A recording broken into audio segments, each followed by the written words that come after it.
வாழ்க வளமுடன். இயக்குனர் சுந்தர்ராஜன். இவரை பற்றி தெரியாதவங்களே இருக்க முடியாது. நடிப்புலேயும் சரி, இயக்கத்துலேயும் சரி, இவர் சூப்பராக அருமையாக பண்ணுவார். இவரை பற்றிய ஒரு சுவாரஸ்யமான கதையை தான் இன்றைக்கி நான் உங்களுக்கு சொல்ல போகிறேன். இவர் வாழ்க்கையில் நடந்த ஒரு நிகழ்வு, அதைத்தான் இன்றைக்கி நான் உங்களோட பகிர்ந்து கொள்ள போகிறேன். நான் பாடும் பாடல் படம். இந்த படத்தை யாராவது மறக்க முடியுமா? அவர் இயக்கத்தில் வெளிவந்து செம்ம வெற்றிகரமாக ஓடிக்கொண்டிருந்த நேரம் அது.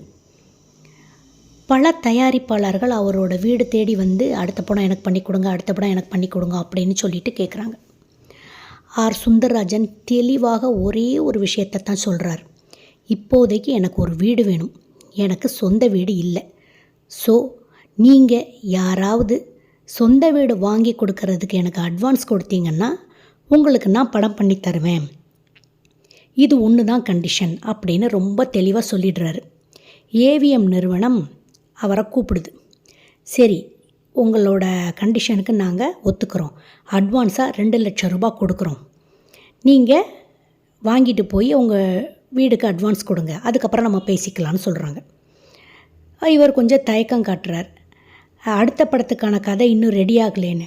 பரவாயில்ல, பார்த்துக்கலாம் அப்படின்னு சொல்கிறாங்க. சரின்னு சொல்லிவிட்டு இவர் ஒரு புது வீடு வாங்கிறதுக்காக அந்த 2 லட்சத்து ரூபாயை அட்வான்ஸாக கொடுத்துடுறார். அதற்கு பிறகு பார்த்தா சரி அப்படின்னுட்டு கொஞ்ச நாள் போகுது.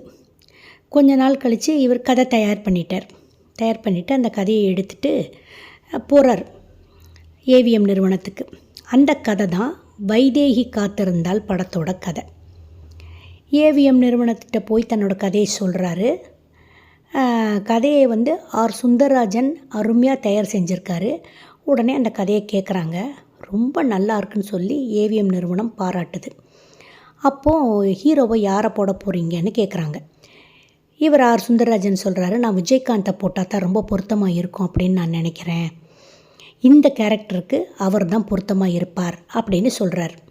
ஏவிஎம் நிறுவனம் உடனே சொல்லுது, விஜயகாந்த் வேண்டாம், ஏற்கனவே நீங்கள் நான் பாடும் பாடல் ஹிட்டாக ஓடிக்கொண்டு இருக்குது இல்லையா, அதில் சிவகுமாரை தானே போட்டிருந்தீங்க, அவரையே இதுலேயும் போடுங்களேன் அப்படின்னு சொல்கிறாங்க.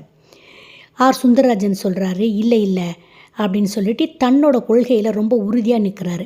அந்த வெள்ளச்சாமி கேரக்டருக்கு விஜயகாந்த் தான் நல்லா பொருந்துவார், மற்றவங்க அவ்வளோ பொருத்தமாக இருக்க மாட்டாங்க அப்படின்னு தெளிவாக சொல்கிறாரு.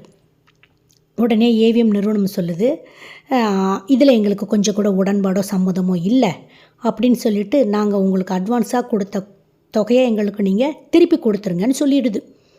சுந்தர்ராஜன் ஆடி போயிட்டார். அவருக்கு ரொம்ப ஒரு மாதிரி ஆயிடுச்சு, என்னடா இது இப்படி சொல்லிட்டாங்களேன்னு சொல்லிட்டு. சரின்னு சொல்லிட்டு வீட்டுக்கு வந்துட்டார். என்ன பண்ண பணத்துக்குன்னு சொல்லி யோசிச்சுட்டே இருக்கார். அவருக்கு ஒன்றுமே புரியல. அடுத்து என்ன பண்ணுறாரு, மலைச்சு போய் நின்றுட்டார். சரின்னு சொல்லிட்டு ஈவினிங் வாக்கிங் போகிறார்.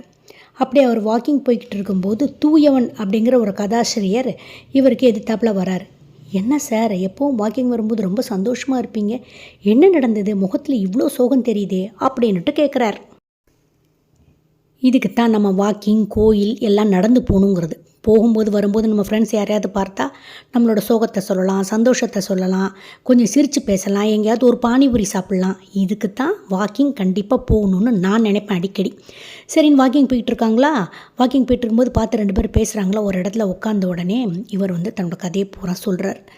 இந்த மாதிரி எனக்கு வந்து ரொம்ப மனசு வேதனையாக போயிடுச்சு, இந்த ப்ராப்ளத்துக்கு எனக்கு என்ன சொல்யூஷன் எடுத்துக்கிறதுனே எனக்கு தெரியல அப்படின்னோடனையும் உடனே அவர் சொல்கிறாரு, என்ன சார் இது தானா, இதுக்கா நீங்கள் மனசு வருத்தப்பட்டுக்கிட்டு இருக்கீங்க, விடுங்க, இவ்வளவு தானே, இதுக்கு போய் கவலைப்பட்டுட்ருக்கீங்க அப்படின்னு சொல்லிட்டு அந்த நிமிஷம் 2 பேரும் கொஞ்சம் ஆசுவாசப்படுத்திக்கிட்டு அடுத்த நிமிஷம் பார்த்தா எங்கே இருக்கிறாங்க தெரியுமா, 2 பேரும் பஞ்ச அருணாசலத்தோட வீட்டில் இருக்கிறாங்க. உடனே ஆர் சுந்தர்ராஜன் வைதேகி காத்திருந்தால் கதையை அவருக்கு சொல்கிறார். அவருக்கு கதை ரொம்ப பிடிச்சி போயிடுச்சு. அந்த நிமிஷமே 2 லட்சம் ரூபாயை எடுத்து இவர்கிட்ட கொடுத்துட்டு நீங்கள் யாரை வேணால் போடுங்க, என்ன வேணால் செய்யுங்க, எனக்கு இந்த கதை பிடிச்சிருக்கு, நீங்கள் எடுக்கலான்னு சொல்லிட்டார். படத்தோட தயாரிப்பாளரை தூயவன் ஆகிட்டார். அப்போது என்ன ஆகுது, இவர் என்ன பண்ணிட்டார், இந்த 2 லட்சம் ரூபாயை வாங்கி கொண்டு போய் ஏவிஎம் நிறுவனத்திட்ட கொடுத்துட்டு அவங்கள்ட்ட சொல்லிட்டு வந்துட்டார்.